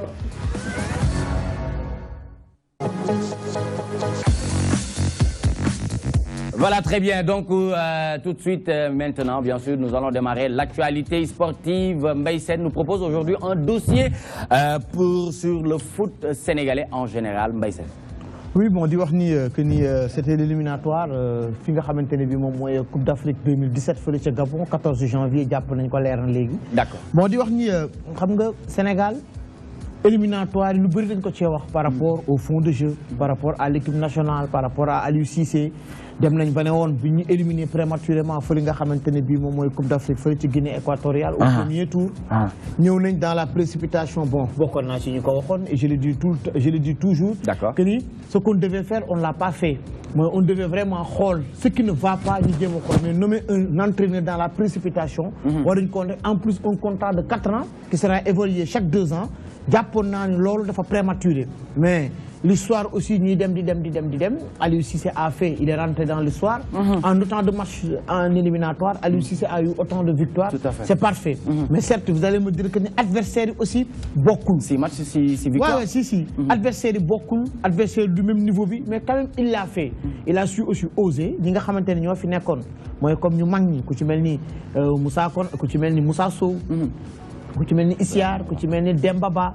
Il les a en fait fait quitter la tanière, ku ci melni Bouna Koundoul génn na leen indi nañu bees. La révélation, je dirais même la fierté, muy Kalidou Koulibaly, défenseur au Naples. Il a amené des jeunes joueurs qui ont boosté, Jeux Olympiques. J'ai revu Khadim Ndiaye dans les camps. Oui, il est revenu parce que Diallo nek Havre, il n'est pas au niveau. Après, beaucoup ça, c'est préparation hivernale, équipe qui est Havre. Lors motax mu indi Khadim Ndiaye qui est en train de faire une très bonne saison, ancien gardien de but Linguère nek fi nga xamantene mom Guinée. Et paraît-il même qu'il est le meilleur gardien fofu ci Guinée, ci championnat Guinée bobu. Si, il est le meilleur gardien parce qu'il est bon. Khadim il est bon mais njàngat bi nga xamantene bi njàngat mais je ne suis pas d'accord avec ta manière là. Non, il est bon mais njàngat bi nga xamantene def nañ ko ci moy d'accord xam nga nak équipe nationale Sénégal damay interpeller ñi nga xamantene bi ñoo ci nekkoon aussi dans un premier temps di wax ni équipe bi nangam sangam Aliou Cissé peut-être il a compris que ni actuellement amul li nga xamantene bi ni noonu la mëna jouer ak équipe amako ko. Parce que fond de jeu, si c'était dans le fond, amuñu ko équipe nationale am fond de jeu. Amul jeu bi nga xamantene dañ né yi équipe bi comme japp gagné ko. Football bu rafet à toi à moi. Football bu extraordinaire bu nit ñi contane amuko. C'est une équipe bo xamantene bi il joue sur la défensive avec des joueurs qui sont très rapides devant. Imposé waat nako demb en l'occurrence Diao Baldé Keita ci côté bi Sadio Mané de l'autre côté avec un milieu de terrain box to box en l'occurrence Cheikhou Kouyaté bien que ça indi na un joueur bo xamantene bi qui a une très bonne formation di ba fatale Sylvain Ndiaye ancien joueur de Lille mu Younous Sankaré. Younous il a reçu une très bonne organisation. Moi il a reçu une formation bu baax parce que l'équipe bu jaar la Paris Saint-Germain Guingamp légui mu ngi fi nga xamantene jaar na Valenciennes mais légui mi nga xamantene fi nga xamantene mom moy Lille. Younous Sankaré son jeu est porté à l'offensive xawma ndax dina bokk ci 11 Aliou Cissé ou ndax du bokk ci 11 Aliou Cissé parce que gis nañ ku ci melni Momo Diamé joueur Aliou Cissé la ku ci melni Cheikhou Kouyaté joueur Aliou Cissé la Idrissa Gana Gueye joueur Aliou Cissé la di nga mané aussi Henri Saivet amuguloon club wala Newcastle ba mu nekkoon daanu foon joueur titulaire il était à bout de match ñëw na Saint-Étienne s'il fait une très bonne saison avec les Verts de Saint-Étienne est-ce que dina ko delloowaat ci équipe 11 bi loolu mooy nekk question ak tamit le retour de Pape Kouli Diop. Pape Kouli mun na am tel mu boolewaat ko ci Sadio Mané aussi il est très bon. Derrière am na côté gauche latéral gauche révélation mooy Saliou Ciss ni muy footballé on a besoin d'un joueur comme ça. Au niveau de la dernière passe, sa récupération est techniquement, tactiquement, il est au point. Il est au point. Ses replacements se font rapidement. Marquage qui premier tiers bi amna solo premier tiers moy manam côté tam. Bien sûr. Deuxième tiers moy milieu troisième. Mais Mbessane ba li nga def Mbessane football na. Pour ñi sétane pas yow pour ñi sétane ba li nga def. J'interpelle ça l'administrateur ci biir waxtaan su fekkante ne mën na ci. D'accord. Saliou Ciss tamit il a réalisé un très bon match.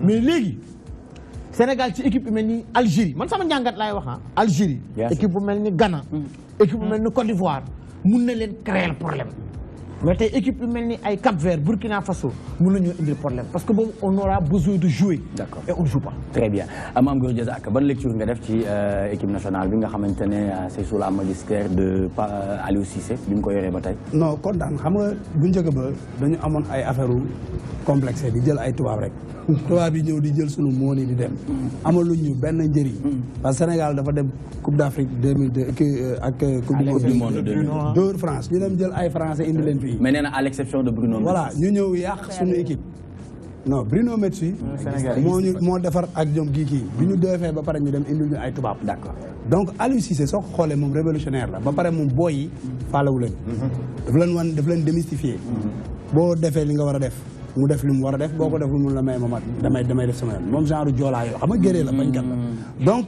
man je suis avec lui d'accord géree la et puis boo xoolee équipe bi ñu am nii ay xale yu ndaw lañ dëgg la comprendre la ay boy yoo xam ni ñu ngi fubal ci club yi gën a mag ci àddina bi ku mel ni Sadio Mané mu ngi nekk ay Liverpool ay comme kii nu mu tudd Cheikhou Kouyaté donc après ay joueurs yu bien am nag sama joueur nag mooy Papa Ndiaye Souaré ah d'accord voilà man mooy suma joueur donc nag li may def mooy ñaanal leen rek Coupe d'Afrique bi di ñëw ñun soxlaw ñu fubal bu rafet ak yooyu xam nga la moo ñu intéressé nañu am ndam voilà très bien Portugal bi jël Coupe d'Europe mais convaincre kat fubal amuñu fond de jeu bu nice te ñëpp lañ ci fay jël coupe bi day Sénégal lañ dem rek indi ñu coupe bi jërëjëf voilà monsieur l'administrateur en tant que ancien entraîneur ban lecture wala jàngat nga am ci Aliou Cissé ak équipe nationale bi bon je pense que gis ngeen football comme entreprise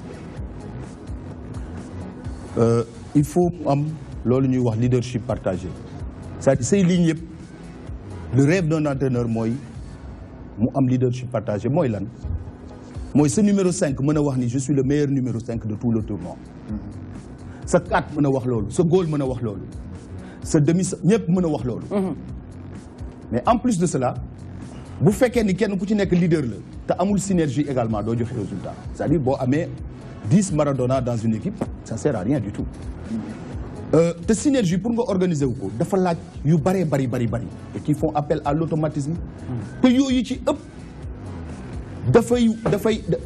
dafay interpeller qualité de relation bi am entre les joueurs et bu boobaa nag yaa ngi laal nag le stade bi ñuy wax en termes de c'est ce qu'on avait vu en 2002 li ngay wax ni voilà bu boobaa nag léegi nag le coach finalement il n'est plus coach il devient un manager des émotions d'accord moo tax équipe dina am foo xam ne bu fa tolloo entraîneur bi moo koy gagné parce que dina am ay fibres émotionnelles yu nekk ci joueurs yi yoo xam ni moom rek moom moo mën a dem xëcc leen vibrer leen mais bu leen vibrer également te deful te mënu leen mettre en synergie comme ni ngeen doon accordé sànq pour am de comment dirais-je un bon son du am résultat d'accord mais toujours est-il que une équipe dama koy faral di wax moom également ak benn parti politique ñoo yem lenn dong moo leen tax a jóg parti politique gagné élection moo ko tax a jóg équipe li ko tax a jóg mooy gagné Aliou Cissé d'accord il gagne je le félicite maintenant li nga wax il faut prêter c'est bien ñu prêter attention ci loolu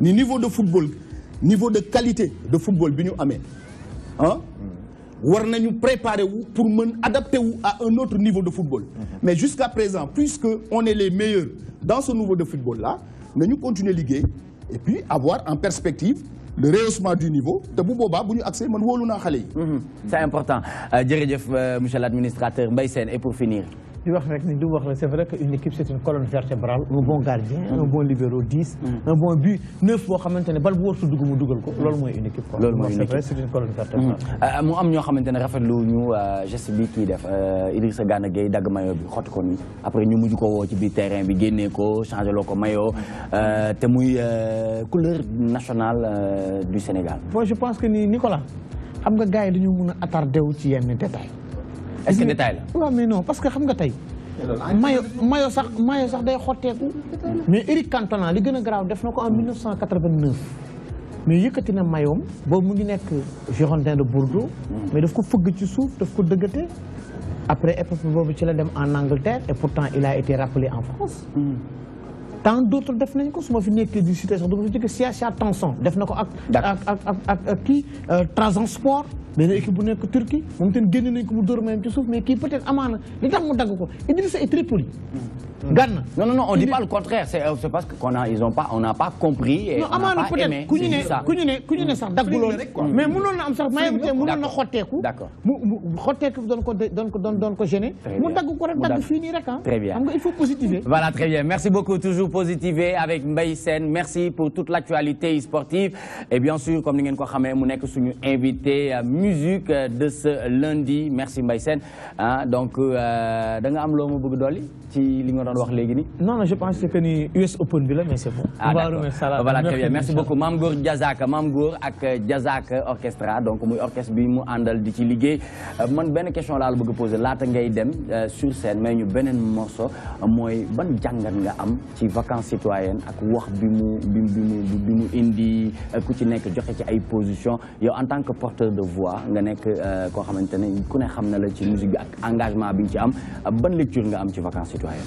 waaw vacances citoyennes yi moom bari na coow mais man gis-gis bi ma ci am mooy dama koy rafetlu parce que tey jii ku mel ni Youssou Ndour gis naa nag ñu koy attaqué fépp man Youssou Ndour defalu ma dara mais Youssou Ndour tey mu ngi mel ni rek nga toogoon fii Sénégal ay nit bëgg a ñëw attaqué Gorée ni dañ koy seeyal xam nga Sénégal yëpp ñooy jóg dem xeex ak waa ji parce que Gorée patrimoine la Youssou Ndour patrimoine la pour le Sénégal donc Sénégal tey fu ñu dem ci àddina bi ñun ñëpp ñuy way Youssou Ndour mooy sénégalais bi ñu gën a xam ci wàllu way benn ñaaral ba il fait partie des 100 personnes les plus influents ci àddina bi troisièmement il a investi dans ce pays il fait travailler plus de presque 700 personnes te kenn mësul gis ko sol brassard rouge dem taxaw ni na ma Youssou Ndour fay sama salaire mais prestataire la suñ ko joxee marché man mi tey ji buñ ma joxoon marché bi ni ma yow rek kaay tëgg ko ma tëgg ko ñu fay ma xaalis ma def ko sama poche parce que day liggéey waykat la kenn du ñëw ni la am moo ni la ngi ni kaay liggéey nga ni ko duma liggéey il faut gars yi sax amu ci xaalis non d'accord même sax bu ñu waxul waxu xaalis lu ñu war a wax mooy tey on a un gouvernement on a un président may interpellé sama xarit bu bees bi tey am nañ gouvernement boo xam ni dañu am seen yoon ñu créer ay vacances citoyennes ñu ne premier ministre bi dañuy def conseil des ministres waxtaan ñu xool ban budget la ñuy jël pour jox ko pour ñoom ñoo war a toog xool ñan lañ ciy boole man tey ji bokkuma ci mais franchement man amul benn affaire bu may critiquer Youssou Ndour tey ji ku sañoon ànd ak moom comme ni ko ministre bi waxee parce que man seetaan naa Mame Mbaye Niang télé mu ne Youssou Ndour daf ma accompagner joxuma ko dara même bu dul dëgg wala ñu kii man loolu toppatoo ma li ma toppatoo mooy Youssou Ndour tey sëriñ si jàngale alxuraan sax bu ñu sañoon ànd ak moom parce que Youssou Ndour c'est pas ay Youssou Ndour ay Youssou Ndour dama la bëgg expliquer ay genre Youssou Ndour par 100 ans la ñuy judd ci réew mi très bien parce que non même ma yegal damay wax ba yegal non même ma yegal vas-y Youssou Ndour defaluma dara télé laa nekk di wax est-ce que comprendre la mais Sénégal dañu war a bàyyi bu ñu amee benn symbole bu mag ñu koy jéem a écraser du yoon Youssou Ndour c'est quelqu'un boo xam ni c'est quelqu'un à respecter parce que il a beaucoup fait pour ce pays là donc nag tey jii bu fekkee dañ ko jox benn business mais tey jii kenn ku ci nekk am na sa benn xarmat boo xam ne yaa ngi koy encaissé yow rek mais Youssou Ndour tey xamal na la référence la pour ce pays là képp kuy woykat mooy ñi nga xam ne man ñoo ma jiit ci musique ak ñi nga xam ne man maa leen jiitu ak ñi war a ñëw suñu ginnaaw dans 100 ans dañuy wax ni am na benn woykat bu fi nekkoon bu tudd Youssou Ndour boo xam ni il a investi ban woykat nga gis mu def teguñu fay dara fii Youssou Ndour moo ñëw nekk woykat investi pour ce pays là di liggéey pour le Sénégal nañ ko jàppale xam nga soo mënul boo ko mënul jàppale nga neutre mais mënuma d'accord nit nekk musicien ñu jox ko ay contrat mu ne contrat yi da koy delloo man ku ma ko joxoon man rek maa koy tëgg def ko sama poche. d'accord moo ne du toog jàpp sama. vraiment am na lu mu ci bëgg a dolli am nga loo ci bëgg a dolli. si en fait moom fi muy waxee sax moom comprendre nañ ko mais je vois que ni yenn artistes yi nga xam ni génn nañ def sortie ñoom ils n'ont rien contre Youssou Ndour mais dañu bëggoon vacances citoyennes ndax pour ñëpp la jeunesse bi yëpp ñoo ko moom ñu bëggoon ñu. ëppan ko ëbbi ko su ko defee ñëpp mën ci bokk parce que nag nee nañ ci ay yeneen rappeurs xamal na la fii kenn ku nekk ak sa xarit tey Macky Sall dafa falu ak ay gayanam Ablaye Wade bi mu fi nekkee dafa falu woon ak ay gayan ay Alioune Mbaye Nder ak yooyu yëpp noonu dañ daan ànd ak Ablaye Wade mais yaakaaroon na ginnaaw musique bi tamit dañ doon ñëpp dañ doon ànd ak Ablaye Wade Coumba Gawlo da doon ànd ak Abdoulaye Wade tey man je suis pas avec Macky faraluma ko télé laa toog di ko wax faraluma ko man Karim Wade mooy suma xarit comprendre la mais Youssou Ndour buñ ko joxee job da koy job D'accord. comprendre la. D'accord. j'ai rien contre qui que ce soit aw ma problème ak Kumba Gawla aw ma problème ak benn nit. mais Youssou Ndour prestataire la bu ñu ko joxee job grand bi sax warul taxaw naan su ma doon moom da naan fay na ma 300 millions coob naa ko maa tey. d'accord Mame Goor Diazaka toujours égal à lui-même Mame Goor ñu bàyyi la nga dem sur scène nga defal ñu beneen morceau ban morceau nga ñuy defal nii. chéri maa ngi koy may nag suba xarit bu bees. xarit bu bees bi ma daajee ci mbuus. Mayel waaw non Mayel laa ko may. jeex na kon waaw mais le dernier mot. J'aimerais quand même Mame Goor demal faire une précision parce que quand même mon ami Youssou Ndour turam dañ ko Diazaka ñu may ko mu daaneel rek waaw. turam dafa ñëw ci émission bi. et je me dois de témoigner. D'accord. En 2009. man Youssou Ndour si boppam nee na te li may wax nii maa ngi taxaw suma bàmmeel. su dul woon ay waajuram ak patriotisme kon dootul dund Sénégal day dem vivre aux États-Unis te bu fekkee ni gagné xaalis rek la il gagnerait beaucoup plus d'argent. Tout à fait. te ku xam le monde du showbiz war nga gëm loolu. période boobu également pratiquement mairie Dakar suñu amee ay ressources mooy jamonoy cosaan pour mën a faire face à un certain nombre de charges grâce à Youssou Ndour la woon. Et je termine en disant que d'accord président de la République président Macky Sall faluwul ak ay xaritam. Mame Goor ni président bëggee Youssou Ndour noonu la bëggee. mooy président wu Sénégalais yëpp te da nga nekk ci benn secteur boo xam ni moom daf ci am ay ambition pour développer ko l'industrie musicale. D'accord. te ci kaw loolu. su ma waxee fii dañ ma d'accord nañu. waaw mais nga mën a waroo. d'accord nañu sànni ci benn kàddu. d'accord nañu. nga mën a Pape Mayel. d'accord bàyyi ko mu daaneel Mame Goor Mame Goor bàyyi ko mu daaneel. d'accord naa. rafetlu naa également. nga mën a waroo ak moom ci kaw xalaat ak gis-gis. d'accord naa également c'est le droit le plus absolu de tout citoyen. D'accord. ni man cere. moo ma gënal ceeb. dëgg la mais moom. fi mu tollu képp. moom mooy président de tous les Sénégalais. C'est important. te maa ngi wax au nom de Mame Mbaye Fall le ministre de la jeunesse. waaw prochaine vacances Mame Mbaye citoyennes. Mame Mbaye Niang excusez-moi. je pense à Mame Mbaye Fall. maa ngi wax en son nom. prochaine vacances citoyennes. Sénégalais bu mu mënti doon. Inch'Allah. ngay yëngu ci musique. yaa xam léget nga yore. wala da nga yore orchestre. ci art en général. ci art en général. D'accord. Même les communicateurs traditionnels. Même les communicateurs traditionnels. Très bien. mais bu ne bërit c'est un ministre de la République. tous les citoyens ont le droit d'y participer. mais nag sacrifice bi Youssou Ndour mën a def. kenn kuy ñëw ku ne na nga ko àndaale. Très bien c'est important Mame Goor laata ngay tàmbale nga ne. waaw li ma ciy sànni moom mooy comme ni ma ko waxee léegi tey jii président Macky Sall tey jii dañ ko war a protéger parce que moom mooy le premier Sénégalais. dëgg la c'est important. tout à fait. ñun kenn du contre sa njiitu réew. Déedéet. peut-être système bi ni muy doxee des fois moom ngay contre. D'accord. mais man ci li may yëngu muy wàllu musique. tey man vacances citoyennes bokkuma ci. dëgg la. kenn jëluma ci. dëgg mais ci bokk. sama opinion laay wax. parce que am na ay nit yoo xam ni ku mel ni Youssou Ndour ku mel ni président ku mel ni ay monument de la renaissance bi ñu ko def teg fii ñëpp a ko comprendre. du fa lañ tëjee vacances citoyennes. léegi ñëpp a ngi koy tiitaroo. noonu la demee. Merci donc beaucoup. affaire bi. jaajëf affaire bi am na ay symbole yoo xam ne ci réew. D'accord. kenn du leen jéem a suul. parce que da nga leen di jéem a suul dañuy taxaw ngay sonn rek. C'est important. Youssou Ndour nag ci ñooñu la bokk. Merci beaucoup. Voilà, très bien, Mame Goor Diazaka. Donc, merci beaucoup d'avoir accepté cette invitation, monsieur Mayel. Waaw, moom mën na xaar morceau bi waaw. Mbaye, merci. morceau bi moom lañ ko may. D'accord. léegi nag sama gars yi. waaw. sama gars yi yëpp ne waa APR dañoo nay. waaw. te moom nayul. waaw. gars yi xar la ñu laaj. ayca ñu dem ñu dem. ayca ñu dem. Ndegu buum.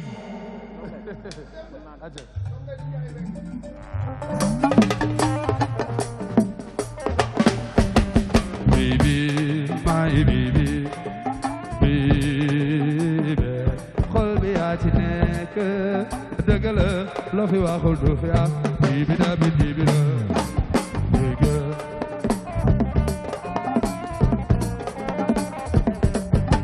Chérie, ma chérie, chérie. Xol la fi waxul du fi am dibi dabi dibi la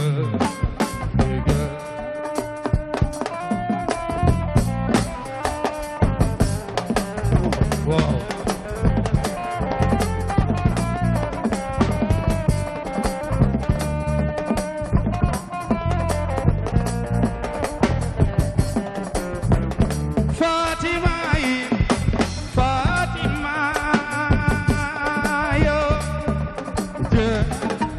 kono pulo wow tala jege magida Fatima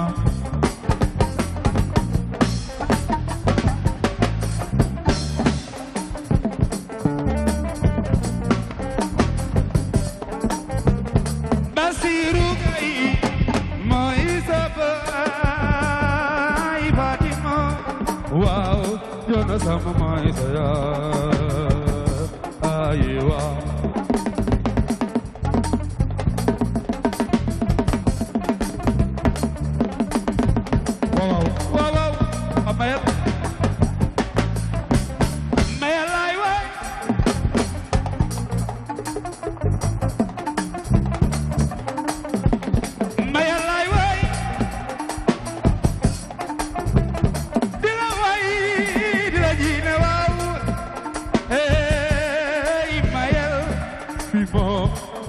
def lu baax dañ lay way waaw yaa fi def lu baax dañ lay way waaw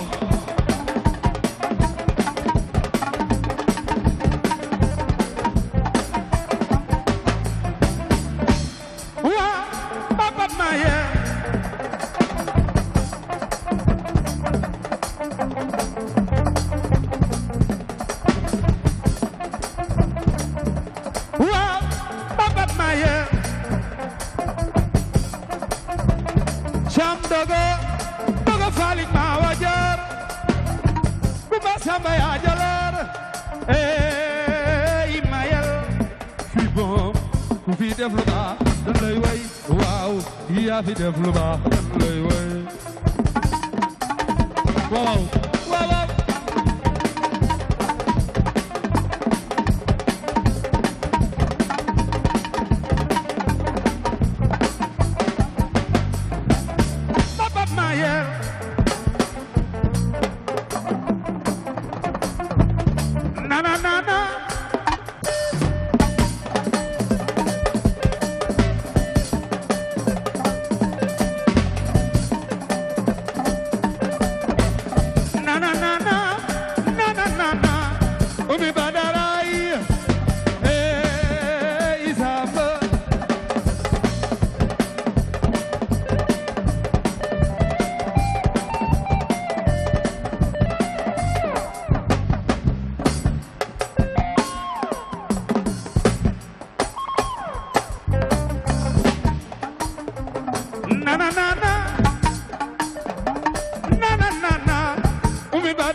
Qu'est-ce que c'est fort là, qu'est-ce que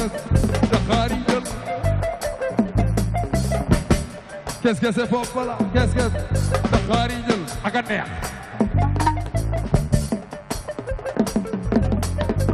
waaw qu'est-ce que c'est fort là, qu'est-ce que Dakharijal ak a neex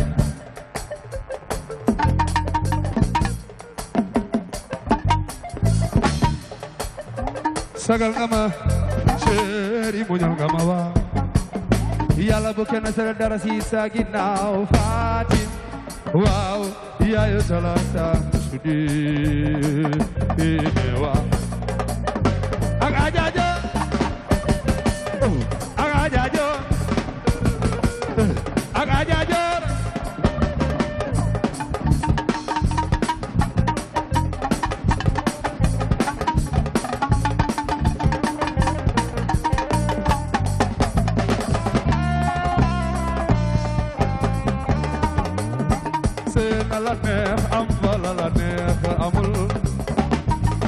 góorgóorlu te sëy te yàlla tax koo fi gis ñu di ko suukal koo fi gis ñu di ko raamal ay joo moo ko liggéey kër baay koo fi gis ñu di ko suukal koo fi gis ñu di ko raamal ay joo moo ko liggéey kër baay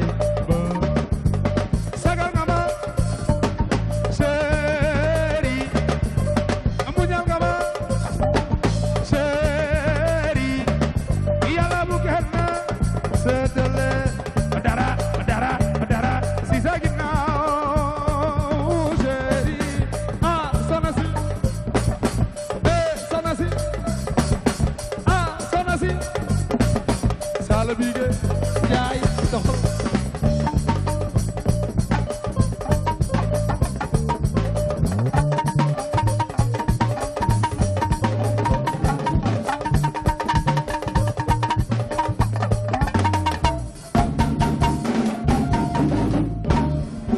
Merci beaucoup. Vous êtes toujours nombreux à nous regarder depuis Thiès, Touba Kër Khadim.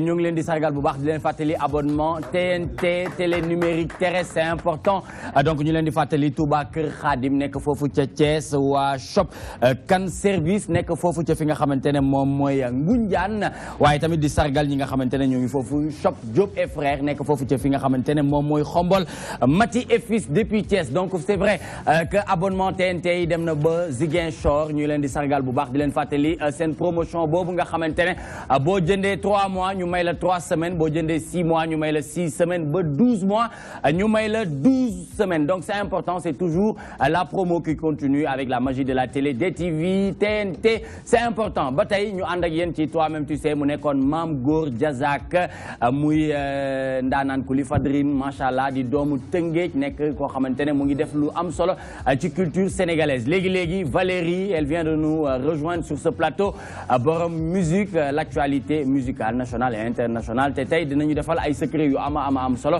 donc tout de suite sans plus tarder bien sûr dañuy ànd ak Valérie c'est parti.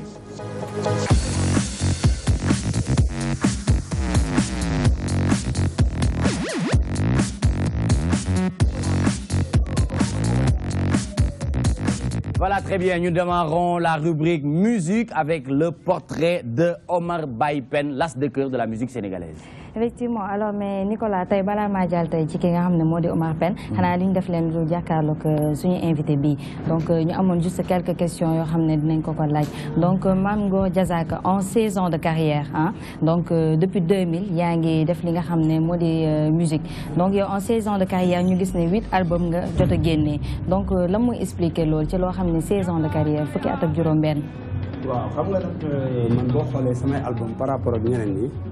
man dama nekk waykat mbalax mais boo xoolee esprit rap laa yor rappeur parce que man dama un peu nekk un artiste boo xam ni dama révolutionnaire donc musique yi may def la plupart day nekk ay morceaux yoo xam ne ay textes yoo xam ne dama koy liggéey bu baax mu nekk ay sound yoo xam ne musique bu engagé lay doon comme la xew si dëkk bi ma gis ko war ko woy ma woy ko donc mënoo toog chaque année rek nga génne produit donc man samay album c'est par 3 ans ou bien ça par 2 ans et demi au moins sama premier album nag ak deuxième bi ak troisième bi doon naa def chaque année ma génne album mais benn moment à partir de 2005 jëm 2007 yooyu ci laa commencé nag samay album nekk par 3 ans nga xam ne damay def ay album yoo xam ne soo seetloo album bu ma génne rek dina am benn titre boo xam ne wala 2 titres yoo xam ne sax day dem ba naan Mame Gor est-ce que sax duñ ko jàpp wala dara parce que li xew si dëkk bi laay gis di ko way et puis mu nekk ay textes yoo xam ne textes yu jaar yoon la te loolu mënoo ko xalaat ci ay quelques mois boo boolee say activités parce que man dama je voyage beaucoup di tëgg chaque nuit ba pare bëgg tamit chaque année nga génne produit bu yàggee da ngay def cassette yi nga xam ni soo xoolee da ngay gis cassette bu gën a def bëm rek 3 mois après mu dem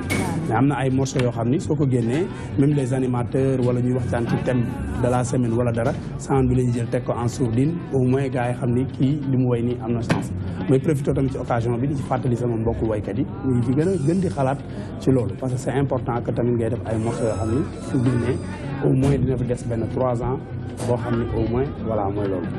gannaaw sax sànq ñoo ngi dégg ngay ne ci album yoo xam ne album à thème ci loolu ngay bëgg di liggéey donc d'habitude dinañ tàmm di dégg yenn source ñoo ñu koy wax ne Mame Gor dafa doylu ba naan du wayaan est-ce que bokk nga ci mbalaxmaan yooyu nga xam ne dañuy toog génnee album pare naan duñ ci boole di wala duñ ci boole di duñ def daal yi fi géwël.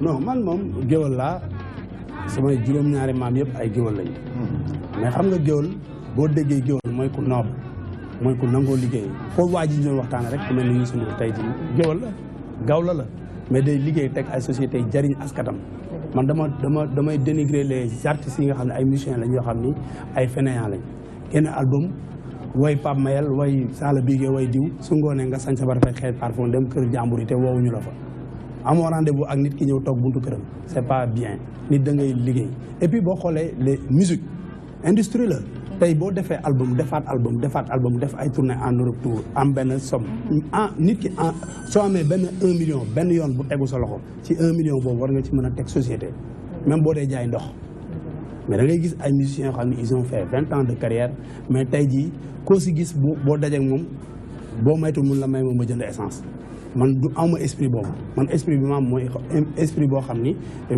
parce que man tat bañkat laa mënoo nekk bañkat ba pare bëgg a nekk wayaankat parce que ku la tëral la soo ko bëggee wax dëgg doo ko mën a wax soo xoolee sama album bu bees bi di ñëw maa ngi def benn album boo xam ne dina génn dans 2 semaines loolu laa ci way nit soo ko teralee tëral ko saa yoo ko toroxalee yow yaa ko toxal ku sa bàyyi man bàyyam doom ja yaa ko mën way bi ruubee la tudd parce que dafa nekk loo xam ni moom la Sénégalais yi dund da ngay fekk koo xam ne warul doon sa naataangoo di mbëkkante ak yow pour daaneel la comprendre la donc nag man li may ñaax sama mbokk artistes yi mooy tey nit même boo amee benn 100 000 francs war nga ci mën a créer dara loo xam ni au moins ñu ne diw moo fi teg lii mais da ngay gis benn waykat boo xam ni encaisse des millions des millions xam nga nga xëy suba teel gis ko di ko yërëm mais boo amul xel sax am nga ay mbokk yu am xel war na la mun a jàppale nga teg ay affaire donc nag man tey soo gisee Youssou Ndour ma def ko référence dama koy wax chaque jour mayuma ñaar dërëm teel a laa toog defaluma dërëm amul lu ma soxla ci moom yàlla nga may dimbali xam man bu ma toogoon wayuma sax chaque jour su ma xëyee joxe dépense yàlla suturaal na ma mais nit ki bu defee dara da ngay wax li mu def parce que Sénégalais dañuy tàmmul di wax nit li mu def nit bu defee jaloore da ngay wax ni kii def na jaloore ñun nag ci wàllu aar da ngay gis benn musicien bu ñëw toog ci télé bi sañse ba rafet ngay wax ak moom muy biiñal ko def ay affaire fekk li ñuy def du noonu il faut ñu esprit waykat yi changé moo tax man rappeurs yi ma gëm leen rappeur boo gis bu drabee 2 ans 3 ans mu ngi teg benn studio d'enregistrement mu ngi teg ay bagaasam tout mais par rapport ak mbalax maan yi ñu si bëri c'est des fainéants et c'est pas bien am nga li gën a am solo ci nit si mooy lenn géwél classé dafa am géwél dégagé am te am na ñoo xam ne dañu yàq deru géwél yi d'accord wayaan géwél la ko moom géwél bu wayaanee def na lu ko war mais du métier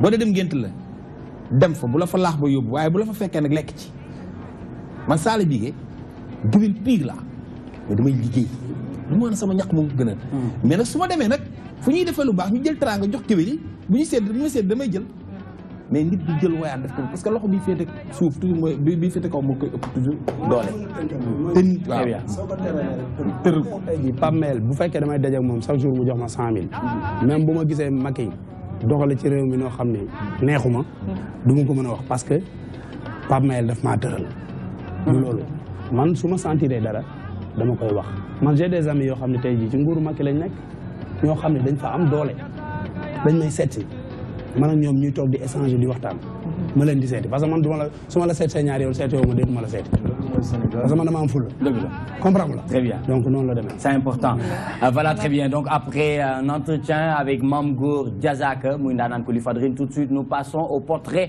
de Omar Baye Pène l'as de cœur de la musique sénégalaise le lead vocal du Super Jamono. Alors Omar Pène tey ci moom tey lañ fas yéene ubbi waxtaan bi parce que nee naa la moom il a fait son temps bokk na léegi ci légende de musique sénégalaise daanaka Sénégal léegi histoire Sénégal mënatoo ko bind nga dugg ci li nga xam ne moo di wàllu musique te boole woo ci ki nga xam ne moo di Omar Pène alors moom Omar Pène muy artiste musicien sénégalais très engagé donc moom mu ngi juddoo dans les années 56 fële ca Médina màggee fa nga xam ne moo di Pikine donc boobu Pikine nag boobu nag xam naa bokk na ay trou noiram li nga xam ne ci àddinam li ko gën a metti daanaka ba mu amee 13 ans génn seen kër xam nga dem dëkk ci li nga xam ne moo di mbedd bi donc tey nag ñu jàpp ci moom benn artiste bu engagé boo xam ne day toog di dénoncer li nga xam ne moo di corruption bu ñu waxee corruption nag moom message am yi da ko doon gën a véhiculer ci li nga xam ne moo di xale yi ci jeunes yi parce que nee na les enfants mooy avenir u ëllëg donc ci jeunesse bi la ko doon jaarale loolu ba tax na nag Omar Pène dem ba am liaison ak ñi nga xam ne moo di waa université waaye itam balaa sax ñoo dugg sax ci Omar Pène ak les universitaires ñu fàttali ko tuuti ne Omar Pène moom style de musical am mooy mbalax cool li nga xam ne tam moo di world jazz waaye itam Omar Pène bokk na ci li nga xam ne dañoo influer musique sénégalaise fii nga xam ne moo di West Africa donc ci loolu noonu sax mu génnee li nga xam ne moo di l'afro feeling moo di mélange de jazz ak tamit li nga xam ne moo di funk waaye itam ñuy fàttaliku 1975 la créé li nga xam ne moo di Super Jamono nag mooy groupe bi nga xam ne boobu ba tey ñooy raamandoo ba heure bii nii ñu wax ak yéen donc Super Jamono mu àndoon ci à ses tout début ki nga xam ne moo di Ismaël Lo collaboré ak moom pendant 9 ans donc moom en 1989 mu créé li nga xam ne moo di AFSUD amicale des fans du Super Jamono donc ci AFSUD boobu sax daanaka sax lañ ko gën a ràññee ak ki nga xam ne moo di les étudiants sénégalais tey boo duggee université nee naa la ka fa ëppale doole tey mën nañ ne Omar Pène la président sax tey bu fa duggoon tey xam nga lu mu bëgg tey ci universitaires yi mën nañ ne ci Omar Pène la koy mën a jaarale parce que fa dem ba créer li nga xam ne oui ça c'est vrai parce que moom moo créé affinité boobu moom ak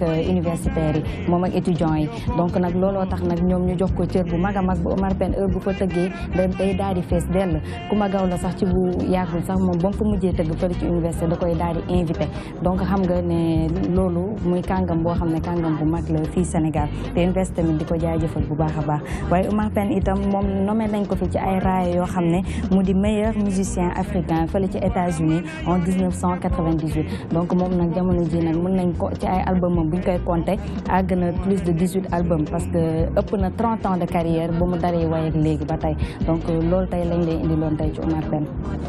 Voilà, très bien Valérie donc un portrait bien sûr kooku mun na mais balaa nga ci doon sànni kàddu dama bëggoon bàyyi Mayel mu wax ñu tuuti ci Omar Baye Pène l'as de cœur de la musique sénégalaise.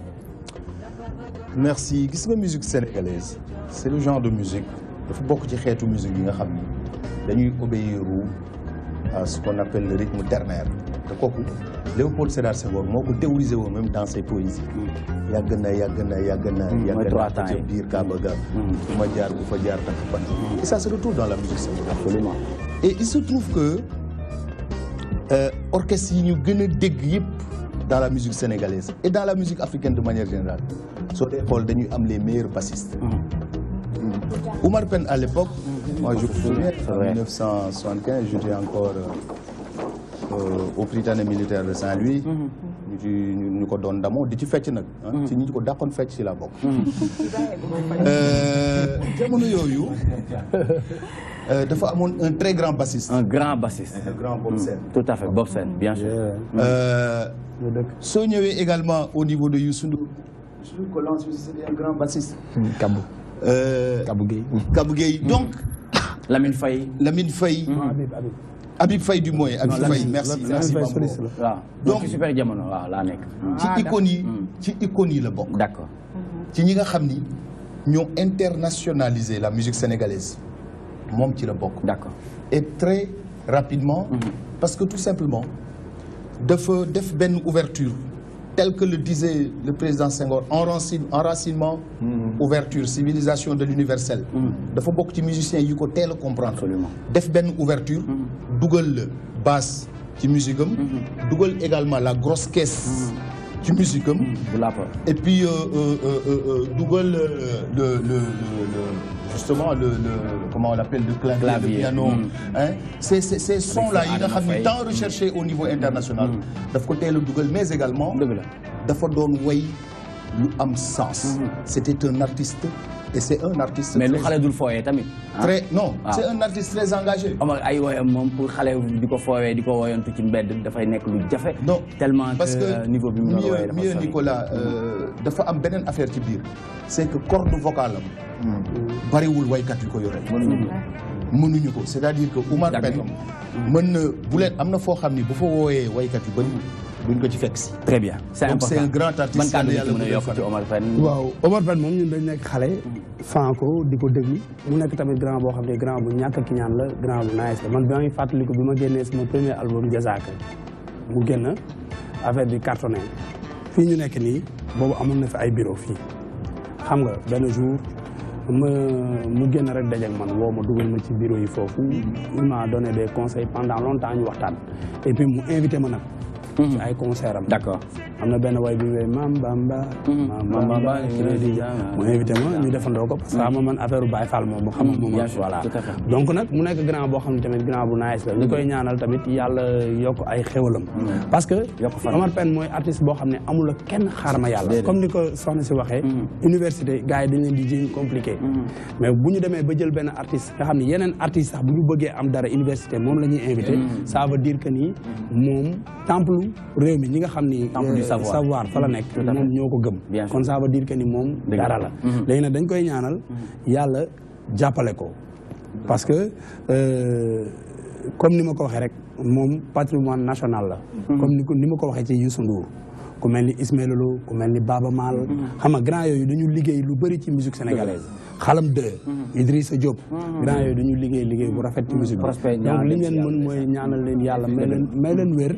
xam nga ak fekkee tal ba nga xam ni relève bi nga xam ni ñun ñoo fi nekk tamit ñu mën a relever le défi. c'est important Mame Gor Diazaka donc ñuy wax ci ki nga xamante ne moom mooy Omar Baye Pène l'as de cœur de la musique sénégalaise donc suñu xel day dem ci Castor dem ci Derklé ñu leen di sargal bu baax waaye man sa source d'inspiration laa bëgg parce que nga wax ma ci tuuti rek lan mooy sa source d'inspiration parce que ku nekk ku xam Mame Gor xam ne Mame Gor ku engagé wu la et puis thèmes yi muy indi c'est des thèmes d'actualité.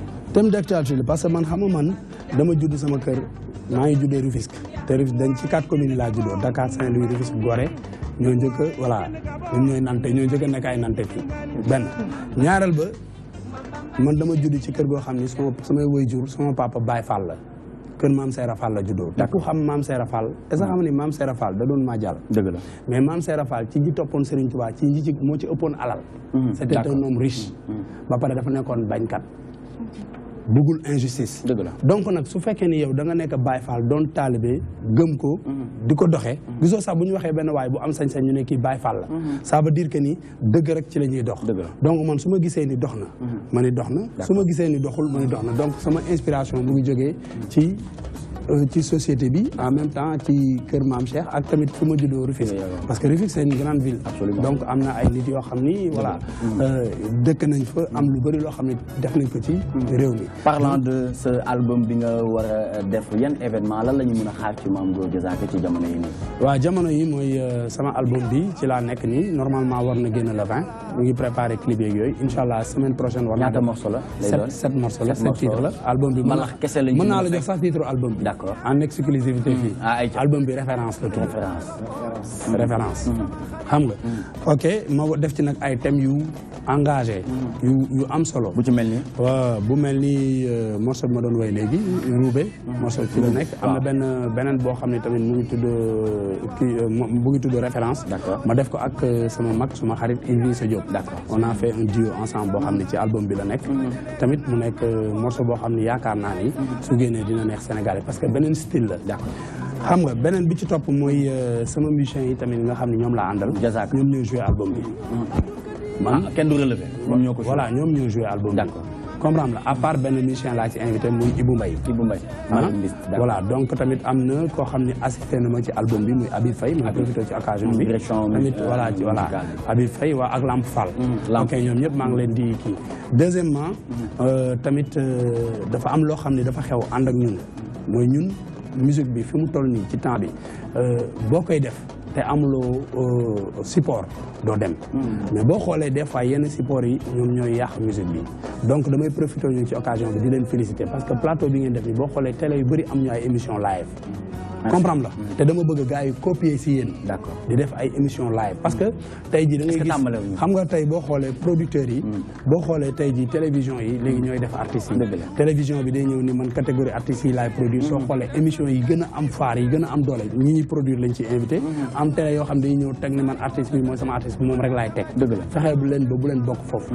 comme ni ngeen def nii ubbi ko artistes yi nga xam ne tamit samay naataangoo lañ. d'accord ku mel ni ñu yombalal ñu ko. ku mel ni Wally Seck ku mel ni képp ku mu mën a doon suñ la woowee nga ñëw fii te nga bañ a laaj xaalis d'accord nga ñëw gérer affaire bi ñu dóor promotion Sénégal jëm kanam franchement may profité nag ci occasion bi di remercier Pape Mayel Thiam kilifa bu màgg ci réew mi tey lañ xamante mais neex na ma parce que nit ko am fulla la ñaareel ba mooy sama orchestre bi sama gars yi maa ngi leen di gërëm quoi Zal Mango ànd ak ñoom depuis am nga ci Zal Mango ci groupe Zal il est bon c'est un bon bassiste parce que moom jarabaatu Habib Faye la voilà donc c'est un bon bassiste album bi moo ko joué et puis tamit di def benn affaire man dama ubbi benn club promotion laay def nag parce que yéen a ma invité laaju ma leen dara dama ubbi benn club bu tudd Au Bled nekk Almadies mu nekk benn barab boo xam ne dama ko ubbi pour la musique sénégalaise du lundi au vendredi moom ay programme chaque jour il y a du live. D'accord. Am na benn orchestre bu joué. D'accord. Ok. May profité nag ci occasion bi bëgg waa Sénégal yëpp xam ne Au Bled kër waa Sénégal. Non Valérie laa lay yónnee mu jël programme. Voilà nga xamante ne saa yu ñëw fii lundi mercredi vendredi di indi actualité musicale. Non dama lay jox programme bi. Tous les lundis man maa koy joué. Parce que lundi jour bu 10 la gars yi dañ ko ragal. maay tëgg les lundi. D'accord. Mardi yaa Thiat Seck. Parce que tamit il faut ñu jàppale booy yi nga xam ne. Bien sûr booy yi nga xam ne amaguñu album. Dëgg la am na ay booy yoo xam ni. Thiat Seck amaguñu album mais ñoo ëpp waykat yu mag yi. am nañu contrainte temps ku mel ni Thiat Seck noonu la mel. ku mel ni Baba. mercredi Baba Mbeng ñëwoon na fi léegi noonu la mel. D'accord. Donc Thiat Seck moo fay nekk les mardi. mercredi Ousmane Seck. moo fay nekk les jeudis Boy Baba mooy dóor. Baba waaw vendredi Ousmane Seck dellu si. samedi Takay Fa. ñooy joué de 23h à 2h du matin. et puis de 2h du matin à 5h. sur la route des Almadies. et dimanche bi. xam nga Penda Guissé. Penda Guissé te mu nekk Sen TV. waaw te mu nekk ak Abba dañ koy woowee Yaama. dëgg la. c'est une xoolal way rek lay def. ah bon dafa am orchestre day jouer tous les dimanches. elle fait le plein. Ngoyaan lañ koy def wala kii la lañ koy def.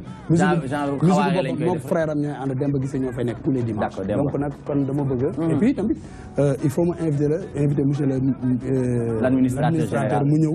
am nañ fa ay côte de veau am fa ay bagages yoo xam ne ay bagages yu bien la mu ñëw xam naa ni moom.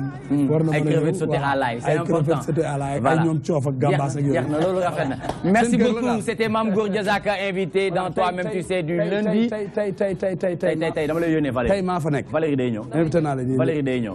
voilà très bien merci beaucoup ñu dem ñu remercier monsieur Mayel Thiam administrateur général de l'APR merci d'avoir accepté cette invitation d'être là présent dans Toi-même tu sais yaa ma gën a xam wala maa la gën a xam. Ben, je vous remercie d'abord de m'avoir invité à cette émission assez intéressante. Merci. Je vous encourage. Merci. Et je vous félicite. Nous sommes dans l'ère de l'innovation. Sénégal, il faut nous innover. Et innover, c'est dans tous les secteurs d'activité. C'est dans le football, c'est dans la télé, c'est dans la musique, c'est également dans la politique, ce qui explique que nous gagnons par ailleurs toutes les élections. D'accord. Je vous remercie. Voilà, très bien. Merci beaucoup, monsieur l'administrateur général de l'APR. C'était l'invité de Pape Ousmane Cissé, vraiment dans toutes les actualités politiques et sociales. Et tout de suite, bien sûr, nous passons à la leçon du jour. Nous avons dit Aladji. Aladji. Nous avons dit leçon du jour. Waaw. Bu la neexee sama may la ko. Dégg naa la jox naa la ko. Leçon du jour bi tey li ma koy waxee rek kenn mënut a ndurul bokki jàmbur kenn ku nekk say mbokk ngay yuru. te ma lay wax benn secret ku bëgg xaritoog ñëpp doon naa fekk nit mënut a xaritoog ñëpp te li jëm a xatal lu yaatu yow yaay mujjee xat te àdduna dafay dox gor su nekk war ngaa dox ba mu yàgg nga xool na xaw ni mën a kan ruqu mën a kan nit ki li nga def ci journée bi yëpp balaa ngaa tëdd na la war ngaa jàngat li nga def li ciy li baax nga yokk ko li ciy safaan ba nga moytu ko bu ëllëgee doo ci jaar mais gor waroo yore jikkoy ndënd xam nga mooy jikkoy ndënd ndënd li fa jëp tëgguñu ko di jëp gor du jikkoy ndënd di yor jikkoy ndënd te leçon du jour boobu laa leen di bàyyi gor day xam boppam. Jërëjëf Ala Badola, bonne nuit, ça a été un plaisir. Merci de nous rester fidèles sur les antennes de la DTV. Nous vous donnons rendez-vous demain 17h 19h dans Toi-même tu sais. Mention spéciale à toute l'équipe de production. Léegi ngeen jël seen xibaar mbarax yi ak ki nga xamantene moom mooy Modou Mbacké Niang jërë ngeen jëf.